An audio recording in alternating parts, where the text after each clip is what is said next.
salam sejahtera. Terima kasih masih berada di channel ini. Bagi mereka yang baru bergabung di channel ini, sila tekan subscribe, like, komen, share supaya Anda tidak akan ketinggalan info-info yang saya akan sampaikan di channel ini. Berita hari ini saya mau kongsikan kepada Anda berita yang dinantikan oleh rakyat Malaysia berkaitan dengan dana RM600 bilion. Oke, berita ini juga daripada Sinar Harian. Tengku Zafrul sahkan dana 600 bilion diurus secara tulus.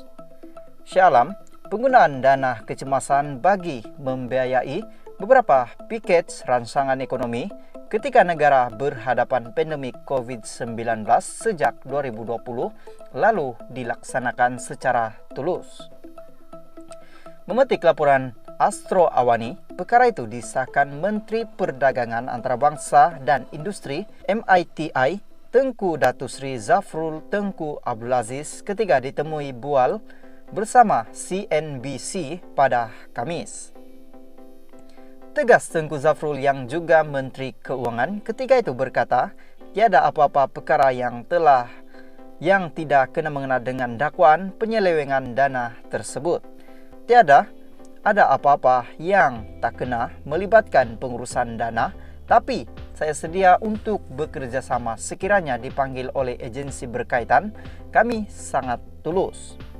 Laporan dari serahan kepada media, malah orang awam juga boleh mendapatkannya, katanya. Sementara itu, beliau dalam masa sama turut menegaskan dirinya belum lagi dipanggil oleh mana-mana agensi termasuk Suruhanjaya Pencegah Rasuah Malaysia SPRM berkaitan siasatan dakwaan penyelewengan dana tersebut. Kontroversi mengenai penggunaan dana kecemasan berjumlah lebih RM600 bilion ketika negara berhadapan pandemik COVID-19 pernah dibangkitkan bekas Ketua Menteri Melaka Aldi Zahari pada November tahun lalu. Susulan itu, Perdana Menteri Datuk Seri Anwar Ibrahim ketika sidang media selepas mempengerusikan mesyuarat khas Kabinet pada 5 Desember lalu memaklumkan pegawai Kementerian Keuangan mengesahkan terdapat pelanggaran serius prosedur berhubung dakwaan pembelanjaan ketika pentadbiran kerajaan diterajui Tan Sri Muhyiddin Yassin itu. Bagaimanapun, Muhyiddin menyangkal dakwaan tersebut dan menegaskan tidak takut disiasat serta melepaskan sumpah bahawa beliau tidak pernah mengambil 1 sen pun uang tersebut kerana bukan hak miliknya. Katanya jumlah sebenar yang dibelanjakan bukanlah RM600 bilion, sebaliknya RM530 bilion mengerangkumi 8 paket rancangan ekonomi dan sebahagian besarnya berbentuk not fiskal, yaitu tidak melibatkan pembelanjaan kerajaan. Halo guys, salam sejahtera. Terima kasih masih berada di channel ini. Bagi mereka yang baru bergabung di channel ini, sila tekan subscribe, like, komen, share supaya Anda tidak akan ketinggalan info-info yang saya akan sampaikan di channel ini. Berita hari ini saya mau kongsikan kepada Anda daripada Sinar Harian. 4 MP Sabah sudah hantar jawapan kepada Speaker Haji J. Kota Kinabalu, Pengurusi Gabungan Rakyat Sabah GRS Datuk Seri Haji J. Noor mengesahkan 4 ahli parlimennya telah menghantar jawapan kepada Speaker Dewan Rakyat berhubung isu dakwaan kekosongan 4 kerusi parlimen oleh Parti Peribumi Bersatu Malaysia Bersatu.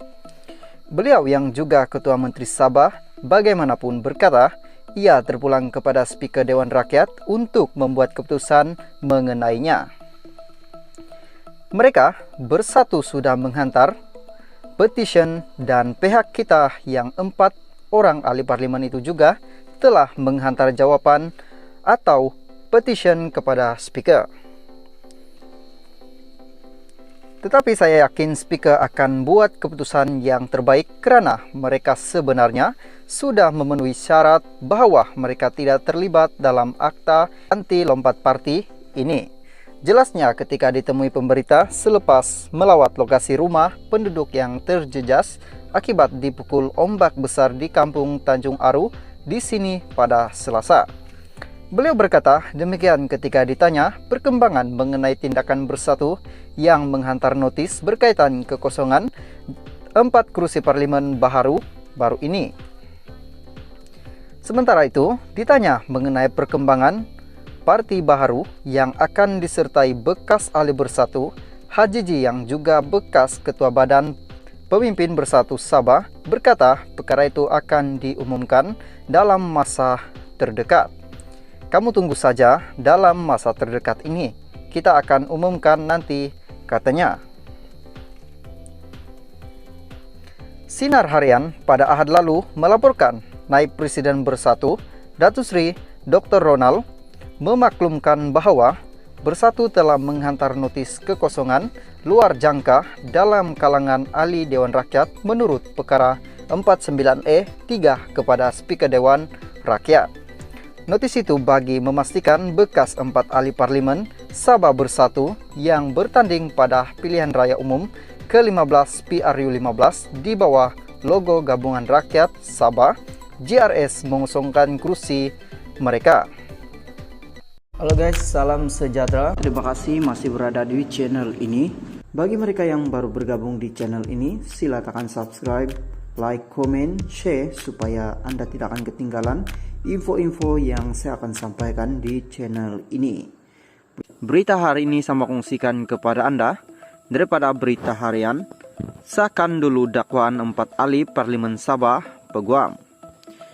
Kuala Lumpur, dakwaan 4 ahli parlemen dari Sabah yang mengaku sudah menjadi ahli gabungan Rakyat Sabah GRS sebelum pilihan raya umum ke-15 PRU 15 pada November lalu perlu disahkan sebelum menentukan kedudukan mereka sebagai ahli Dewan Rakyat.